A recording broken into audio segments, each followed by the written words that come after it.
ഓ Kerala restaurant പുതിയ open ആയാന്ന് തോന്നല്ലോ. ആ അസ്സലാമു അലൈക്കും. അലൈക്കും അസ്സലാം. എന്തെല്ലാം വിശേഷം? ഇവിടെ എന്തല്ല കഴിക്കാനുള്ളത്? ഇവിടെ നമ്മുടെ സ്പെഷ്യൽ വെറൈറ്റി ഐറ്റംസ് അല്ലേ. നമുക്ക് നെയ്പ്പത്തിലെ കോംബോ ഉണ്ട്. നെയ്പ്പത്ത് ബീഫ് 5 dirhams. ആ ഇനി മതി, അതല്ല ഓരോ പ്ലേറ്റിങ് പോരട്ടെ. ഓക്കെ.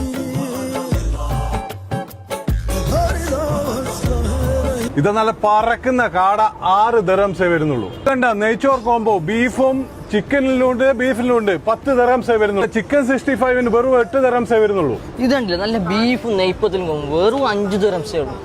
നല്ല നാടൻ ബീഫ് കറിയും 2 പൊറാട്ടയും വരുന്നത് 8 dirhams വരുന്നുള്ളൂ. ഇങ്ങനത്തെ ഒരുപാട് വെറൈറ്റി ഐറ്റംസ് ഇവിടെ ഉണ്ട്. നിങ്ങൾക്ക് ഫ്രണ്ട്സ് ആയിട്ടും ഫാമിലി ആയിട്ടെല്ലാം വന്ന് നല്ല സുഖമായിട്ട് ഇരുന്ന് കഴിക്കാൻ പറ്റിയ സ്ഥലമാണിത്. ഇതിന്റെ കൂടെ അടിപൊളി സുലൈമാനി. ഇതിന്റെ ലൊക്കേഷൻ വരുന്നത് ഷാബിയ 12 മോഡൽ സ്കൂളിന്റെ ഓപ്പോസിറ്റ് ആയിട്ട് വരുന്ന കേരള രുചി.